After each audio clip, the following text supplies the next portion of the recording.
أعوذ بالله من الشيطان الرجيم بسم الله الرحمن الرحيم يا أيها الذين آمنوا اتقوا الله وابتغوا إليه الوسيلة وجاهدوا في سبيله لعلكم تفلحون آمنت بالله صدق الله ومولانا العظيم وبلغنا رسوله النبي الأمين الكريم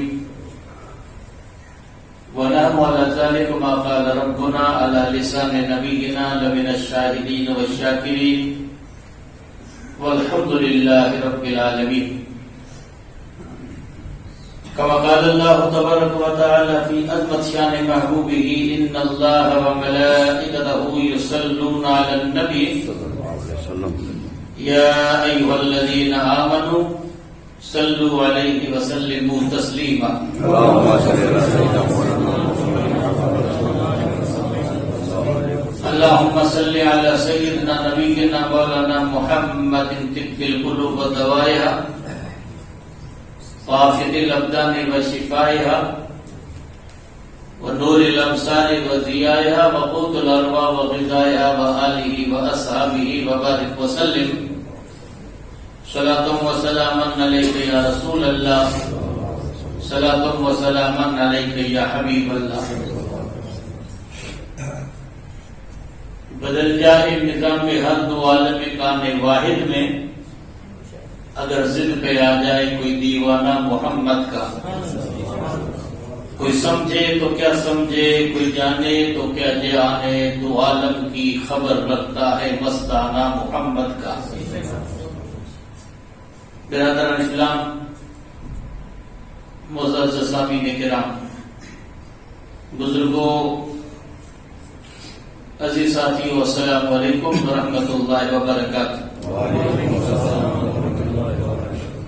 حمد و صلات کے بعد اللہ کے مقدس کتاب قرآن مجید کی ایک مشہور و معروف آیت کریمہ آپ حضرات کی خدمت میں تلاوت کی۔ تلاوت کردہ آیت پاک میں اللہ تبارک و تعالی اہل ایمان سے مخاطب ہے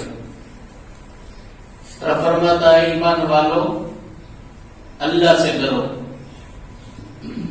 اور اللہ تک پہنچنے کے لیے وسیلے کو تلاش کرو، وجاہدوا فی سبیلہ، اور اللہ کی راہ میں مجاہدہ کرو تو تم کامیابی کی منزل کے فائز ہو جاؤ گے۔ آج رجب المرجب کی 6ٹھی تاریخ ہے۔ اس ماہ مقدس کو علماء کرام نے، ائمہ کرام نے بڑی فضیلت میں بیان کیا۔ آقا دو جہاں صلی اللہ علیہ وسلم اس ماہ مقدس کے بارے میں فرماتے رجب شہر اللہ، رجب اللہ کا مہینہ ہے، اور فرماتے شعبان الشہری، اور شعبان میرا مہینہ ہے، اور فرماتے رمضان الشہر امتی، رمضان میری امت کا مہینہ ہے۔ اب رجب المرجب کی فضیلتیں بے شمار ہیں۔ اسی ماہ مقدس میں خواجہ ہند الولی رضی اللہ تعالیٰ عنہ پیدا بھی ہوئے ہیں، اور اسی ماہ مقدس میں ان کی وفات بھی ہے۔ اسی ماہ مقدس میں مولا کائنات کی بھی پیدائش ہے، اسی ماہ مقدس میں حضرت امام جعفر صادق رضی اللہ تعالیٰ عنہ کی وفات بھی ہے۔ تو آج رجب الرجب کی 6ٹھی تاریخ، اس حوالے سے چند باتیں خطبہ سے پہلے پیش کروں، اللہ تعالیٰ مجھے عمل کرنے کی توفیق عطا فرمائے، اور کل قیامت میں اللہ تبارک و تعالی نیکوں کی صحبت اور نیکوں کی سنگت عطا کرے۔ کیوں قرآن کریم اللہ تعالیٰ فرماتا وآخرین منہم لما یلحقوا بہم، کچھ پچھلے اگلوں میں شامل ہیں اگر جو ان کا زمانہ نہ پایا۔ شاید کہتا لست من الصالحین ولکنی احبهم لعل اللہ ان یرزقنی صلاحا، عرض کرتا میں نیک تو نہیں لیکن نیکوں سے محبت کرتا ہوں، اور اس امید پر کہ اللہ مجھے ان جیسے عمل کرنے کی توفیق عطا کرے تاکہ قیامت میں ان کے زمرے میں بھی شامل ہو جاؤں۔ رب فرماتا واتبع سبیل من اناب الی، مولا کا فرمان ہے ان سے جڑ جا جو خدا سے جڑ چکے ہیں۔ اے مولا تیرے بندوں سے جڑ جاؤں تو پھر حال کیا ہوگا؟ تو رب فرماتا ہے ان کے دامن وابستہ سے اگر انسان کوئی وابستہ ہو جاتا ہے تو اللہ سے جڑ جاتا ہے۔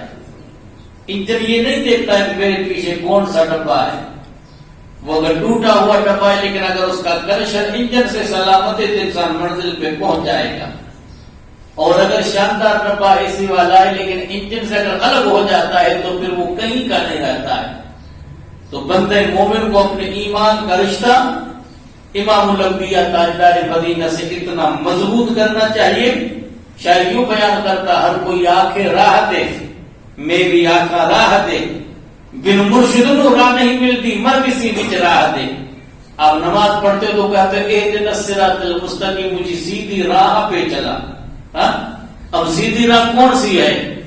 تو کہتے صراط مستقیم۔ عبداللہ بن عباس سے پوچھا جو رسول اللہ صلی اللہ علیہ وسلم کے چچا حضرت عباس کے بیٹے اور حضرت محبوب خدا کے حقیقی چچا کے بیٹے حضور کے چچا دار بھائی، اور جن کے منہ میں حضور لعاب اپنا ڈالتے ہیں اور دعا کرتے ہیں اللہ مؤلف الکتاب وفقہ فی الدین، ہے اللہ ان کو دین میں فقیہ بنانا اور قرآن کی تفسیر کا علم اس کو سکھانا۔ اور حضور کی دعا ہے نا، تو رسول اللہ کی دعا کے سبب سے قیامت کے صبح تک امت کا اگر کوئی عالم ہے یا رئیس المفسرین کوئی ہے یا ترجمان القرآن ہے تو عبداللہ بن عباس کی ذات ہے۔ آپ فرماتے قرآن کریم میں دیا اللہ نے فرمایا اہدنا الصراط المستقیم، تو صراط مستقیم محمد مصطفیٰ کا راستہ ہے، خود محمد مصطفیٰ صراط مستقیم ہے۔ اب آپ کے جو نائبین ہیں وہ اسی راہ میں شامل ہے جن کا ذکر اللہ قرآن میں کہتا ہے اور ہر نماز میں بندہ مانگتا ہے اہدنا الصراط المستقیم۔ تو بندہ کہتا ہے کہ مولا مجھے سیدھی راہ پر چلا، ان کا راہ جن پر تیرا انعام ہے۔ انبیاء ہیں، صدیقین ہیں، شہداء ہیں، صالحین یعنی اولیاء اللہ۔ اب میں آپ کے سامنے حضرت خواجہ ہند الولی عطائے رسول، ہندوستان کے روحانی تاجدار، آپ سے پہلے ہندوستان کے اندر کم سے کم کئی بادشاہ آئے اور آپ کے بعد بھی بادشاہ آئے۔ ہندوستان کی تاریخ کا مطالعہ کرتے تو کم سے کم 1000 سال اسلامی حکومت رہی اور کم سے کم 500 مغل بادشاہ ہندوستان کے اندر گزرے ہیں۔ تو 500 بادشاہوں میں سے اگر میں آپ کو کہوں کہ کسی کا نام یاد کہاں ہو کہ نام یاد پڑھے لکھے انسان ہو، قزوین الدین بابر بھی آیا، ہمایوں بھی آیا، اکبر بھی آیا، جہانگیر بھی آیا، اورنگزیب بھی آئے، شاہ جہاں بھی آئے، بہادر شاہ ظفر آخری بادشاہ تھے، علاؤدین خلجی تھے، شیر شاہ سوری تھے، لودھیوں کی حکومت چلی، تیمور لنگ جیسے آئے، کئی انسان آئے۔ لیکن اگر میں آپ کو پوچھوں کہ بھائی کسی کی سیرت، کسی کی صورت، کسی کا پوری ہسٹری تو بتاؤ، تو پڑھا لکھا انسان بتائے گا کہ جو کئی طریقے سے پڑھتا ہے، جس کو نالج ہے وہ بتا سکتا ہے، لیکن ہر کوئی انسان نہیں بتا سکتا ہے۔ لیکن آپ ایک بوڑھے سے پوچھو، ایک جوان سے پوچھو، ایک عورت سے پوچھو، ایک بچے سے پوچھو، خواجہ کا نام سب کی زبان پر۔ کیوں؟ وہ جسمانی بادشاہ نہیں ہے بلکہ وہ روحانی تاجدار ہے، اور اللہ نے ان کو مقام کی عطا فرمایا ہے۔ آپ حسن حسینی سید ہیں، آپ کے والد کا نام سید غیاث الدین النوری، بغداد طیبہ میں آپ کا مزار ہے۔ امام اعظم کے مزار میں جس کو اعظمیہ کہتے ہیں، اعظمیہ سے فارغ ہو کر آپ جب اس قبرستان میں پہنچتے ہو تو پھر نام ہے غیاث الدین نوری۔ آپ کون ہیں؟ حسینی ہیں، اور آپ کی والدہ ماجدہ ماہ نور وہ حسنی ہے۔ جس طرح سرکار غوث پاک مجمع البحرین ہے، حسنی بھی ہے حسینی بھی ہے، اس طرح خواجہ ہند الولی حسنی بھی ہے حسینی بھی ہے۔ آپ کے والد کا نام غیاث الدین۔ کیوں؟ جب آپ کے خراسان شہر کے تیمور کی وجہ سے، خراسان کی وجہ سے، چنگیزیوں کی وجہ سے جب انہوں نے حملہ کیا، اس حملے کی وجہ سے حالت جب خراب ہوئے تو آپ ہجرت کر کے چلے تھے بغداد طیبہ۔ آپ کی وفات بغداد میں ہوتی ہے، آپ کی وفات کے بعد آپ اور آپ کی والدہ واپس اپنے علاقے سنجر میں آ جاتے. کسی زمانے میں یہ سنجر جو تھا وہ خراسان کا علاقہ تھا, کسی زمانے میں رشیا میں, کسی زمانے میں عراق میں, کسی وقت میں ترکی میں, اور اب یہ ایران کا خطہ ہو چکا ہے اور الگ الگ ریاستیں ہو چکی ہیں. خراسان ہے, بلخ ہے, بخارا ہے, سمرقند ہے, تاشقند ہے, آذربائیجان ہے, آرمینیا ہے, یہ سب الگ الگ ریاستیں ہو چکی ہیں. ماورا النہر ہے, بلخ ہے, بخارا ہے, حضرت امام بخاری کا شہر سجستان ہے, سیجستان ہے, یہ سب کیا ہے آج کل ایران کے خطے ہیں. تو حضرت غیاث الدین نوری آپ کے والد ہیں, آپ کو لقب ہے نوری. میں جب بغداد طیبہ میں گیا تھا پہلی مرتبہ 98 کے اندر سفر حرم طیبہ کے بعد 8 دن تک قیام رہا بغداد طیبہ میں, تو اس وقت میں جب میں نے آپ کے مزار پر غیاث الدین نوری لکھا ہوا دیکھا تو پھر میں نے کہا ہندوستان کے اندر نوری تو اس انسان کو کہتے ہیں جو حضور سرور کائنات صلی اللہ علیہ وسلم کے امت کے ایسے اولیاء گزرے ہیں. ان میں سے ایک تاجدار اہل سنت, شہزادے امام اہل سنت حضرت مفتی اظہر رحمۃ اللہ علیہ, جن کو نوری کہتے ہیں, وہ آپ حضرت نوری سے پہلے تھے, جو مہاراج شریف کے بزرگ تھے, ان سے منسوب تھے, تو اپنے آپ کو کیا کہتے ہیں نوری کہتے تھے. میں نے کہا ہندوستان کے لوگوں کو نوری کہا جاتا ہے جو حضرت مفتی اظہر رحمۃ اللہ علیہ سے بیعت ہے, لیکن یہاں غیاث الدین نوری کو نوری کیوں کہا جاتا ہے؟ تو عمر کتبہ لکھا ہوا عربی کے اندر دیکھا تو فرماتے اذا تکلم لکھا ہوا ہے, اذا تکلم یخرج من النور. آپ جب کلام کرتے تھے حضرت خواجہ ہند الولی کے والد, ان کے منہ سے نور نکلتا تھا تو لوگ اس وجہ سے نوری کہتے تھے. اور دوسرا اس کا الفاظ لکھا تھا اذا مشى فی الظلم الطریق, اور جب اندھیری رات میں غیاث الدین نوری حضرت خواجہ ہند الولی کے والد چلتے تھے تو جب کلام کرتے ان کے منہ سے نور نکلتا, اندھیری راتیں اجالے میں تبدیل ہو جاتی. اس لیے آپ کو غیاث الدین کہا گیا. آپ کب پیدا ہوئے علماء بیان کرتے, بعد نے 527 کا سال لکھا ہے اور بعد نے 535 کا سال لکھا ہے. سرکار غوث پاک رضی اللہ تعالیٰ نے 471 کے اندر غوث پاک کے بعد تقریباً 60-65 سال بعد پیدا ہوئے, اور آپ نے غوث پاک کا آخری زمانہ پایا تھا اور 6 مہینے تک آپ سے ملاقات ہوئی تھی. کیسے سرکار غوث پاک سے؟ تو سنجر کے اندر پیدا ہوئے, اور پیدا ہونے کے بعد چند سال گزرے, 12-13 سال کی عمر میں آپ کے والد محترم کا سایہ سر سے اتر گیا. اب یتیم بچہ ہو چکا, تاریخ کا مطالعہ کرو. اس علاقے کا ہجرت کر کے آپ چلے گئے کہاں, بغداد طیبہ, اور وہیں ان کی وفات ہو جاتی ہے. پھر آپ کی والد اور آپ واپس آ گئے سنجر میں. تو والد کی طرف سے ترکے میں آپ کو ایک باغ ملا اور کچھ آپ کو نقدی ملی, اس سے آپ کا گزر سفر ہوتا تھا. آپ اپنے باغ کی رکھوالی کر رہے ہیں, باختلاف روایت 13 یا 14 سال کی عمر ہے, اور آپ ہر وقت میں باغ کی رکھوالی کر رہے ہیں. اسی زمانے میں اللہ کے بندوں میں سے ایک بندہ جس کا نام حضرت ابراہیم قندوزی آیا ہے. جیسے ابراہیم قندوزی باغ میں پہنچے تو انہوں نے ان کو دیکھا, پہلی ملاقات ہے. نہ خواجہ ہند الولی نے ابراہیم کو دیکھا ہے, نہ انہوں نے خواجہ ہند الولی کو دیکھا ہے, لیکن اللہ نے ان کی پیشانی میں جو ولایت کا نور رکھا تھا تو خدا کے بندے نے دیکھا اور دیکھ کر کہا کہ اس کی پیشانی میں تو نور چمک رہا ہے اور اس باغ کی رکھوالی کر رہے ہیں. کہ بیٹا نام کیا ہے؟ کہ میرا نام حسن ہے. شروع میں تو نام حسن ہے نا بھائی, معین الدین تو بعد میں بنا. یہ لقب کہاں سے ملا؟ امام الانبیاء تاجدار مدینہ کی دربار سے ملا. اور کوئی شاعر یوں بیان کرتا ہے, نہ بیان کرتے نہ پوچھ عشق ہے یا حسن اتنا جانتا ہوں میں, مجھے کھینچے کیے جاتا ہے کوئی جذبہ پنہانی. ہمارے دین کی حقانیت کے دونوں شاہد ہیں, معین الدین اجمیری, محی الدین جیلانی. کوئی محی الدین ہے, کوئی معین الدین ہے, کوئی غیاث الدین ہے. برصورت اللہ نے ان کو دین کا معین بنایا, ان کو محی الدین بنایا. بھائی نام آپ کا حسن ہے تو کہ میرا نام حسن ہے. کس کے بیٹے ہو؟ غیاث الدین کا بیٹا ہوں. تو جب سارے حالات پوچھے تو فرمایا بیٹا میں تیری پیشانی کے اندر نور دیکھ رہا ہوں. کیوں حسنی حسینی سادات ہے. اور کوئی شاعر یوں بیان کرتا ہے, بالائے سرش ز ہوش مندی میں تاب ستارہ پر بلندی. ولی ان کی پیشانی میں نور کی چمک دیکھ رہے ہیں، اور اللہ کے بندے نے کہا کہ میں تیری پیشانی میں نور دیکھ رہا ہوں، کیا کرتے ہو؟ کہ باپ والد کی وفات ہو چکی ہے، والدہ بیوہ ہے، اور میں اپنے گزر سفر کے لیے اس باغ کو رکھوالی کر رہا ہوں جس سے ہمارے اوقات چل رہے ہیں۔ تو کہا بابا اس باغ کی رکھوالی تو کرتے ہو، تیری قسمت میں تو کسی اور باغ کی رکھوالی کی ضرورت ہے۔ وہ باغ کون سا ہے؟ کہ یہ باغ تو آج ہے کل نہیں ہے، یہ آنی فانی باغ ہے، اور تجھے اس باغ کی آبیاری کرنی ہے جس کو شجر محمدی کہتے ہیں، اس کی آبیاری کر، اور تیری پیشانی کے اندر میں چمکتا ہوا نور دیکھ رہا ہوں۔ تو انہوں نے کہا اللہ کا ایک بندہ آیا ہے کہ چلو اس کی میں ضیافت تو کرو، تو اپنے باغ میں سے اچھے انگور لا کر ان کی بارگاہ میں پیش کیے۔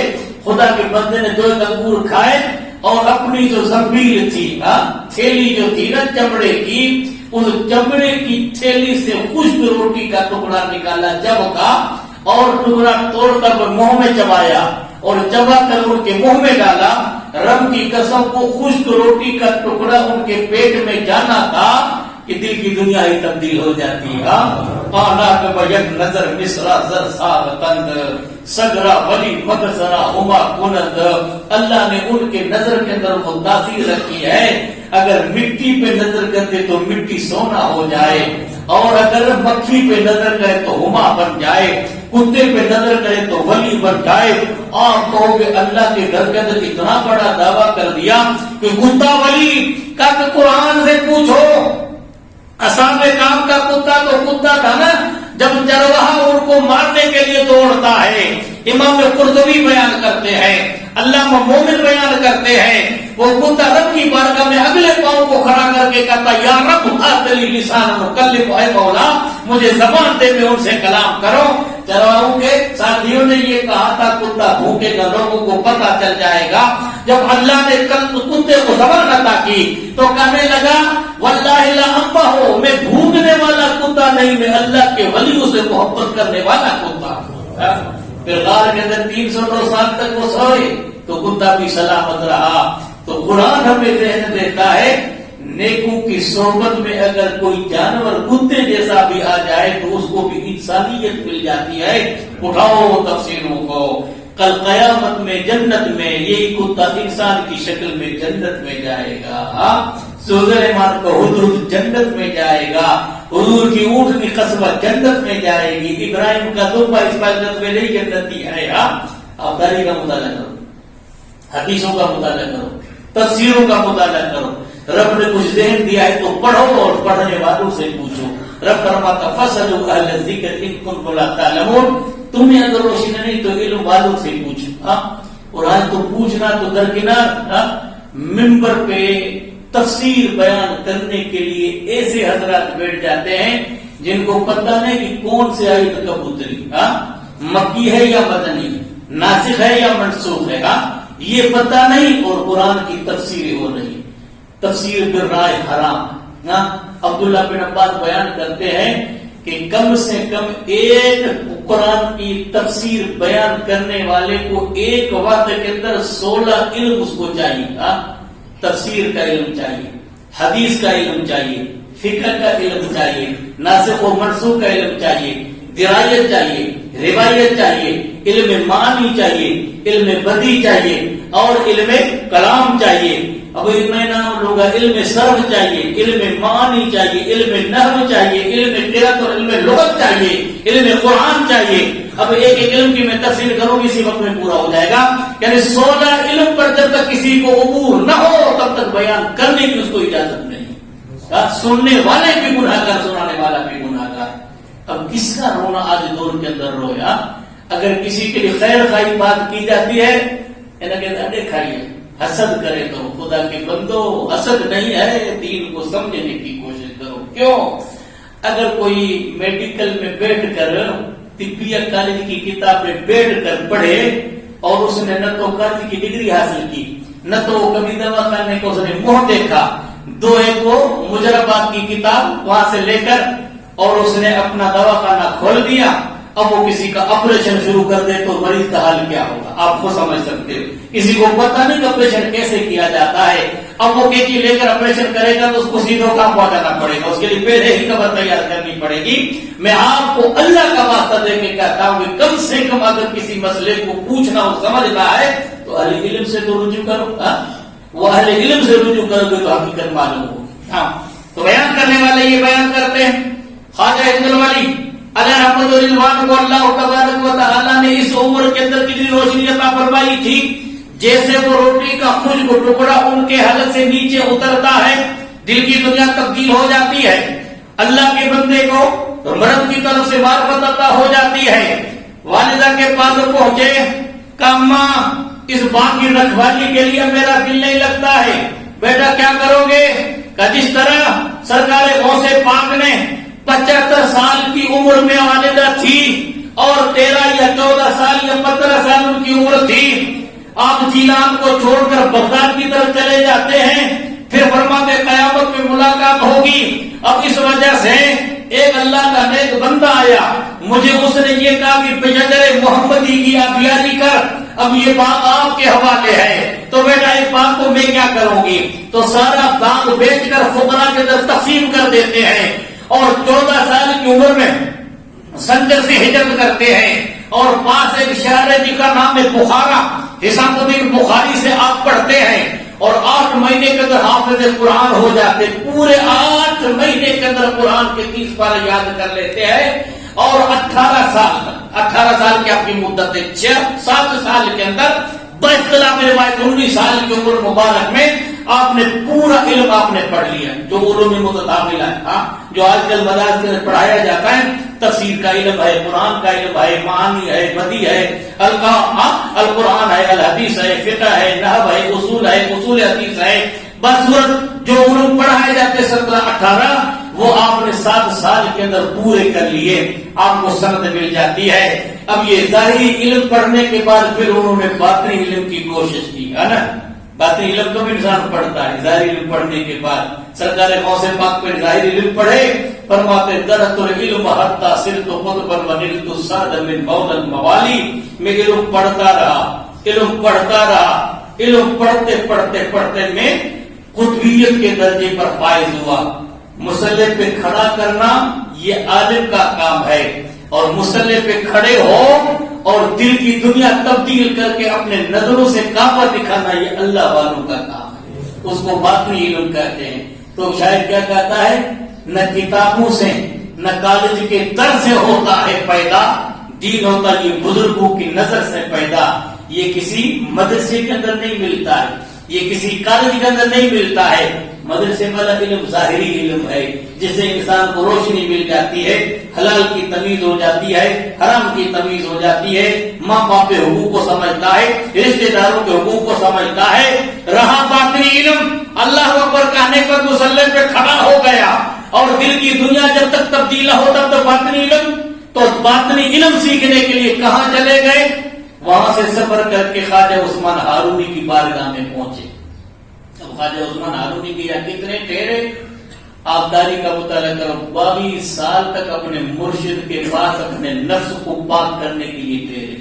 جو مادر ذات ولی ہو, حسنی حسینی سید ہو, ظاہری علم کی تکمیل کر چکے ہو, جس کی نظر پاک ہو, حلال و حرام کی پہلے تمیز ہو, 22 سال تک مرشد کی خدمت میں کیوں رہے؟ اب کیوں کا جواب میرے پاس ابھی نہیں, کیوں وقت کی قلت. اس وجہ سے میں اپنی گفتگو ختم کرتا ہوں. رہا انشاءاللہ اپنے اگلے جمعے سے پھر بعد والے جمعے میں اپنے اس مضمون کو پورا کریں گے. اللہ تعالیٰ مجھے اور آپ کو عمل کرنے کی توفیق عطا فرمائے. السلام علیکم ورحمۃ اللہ.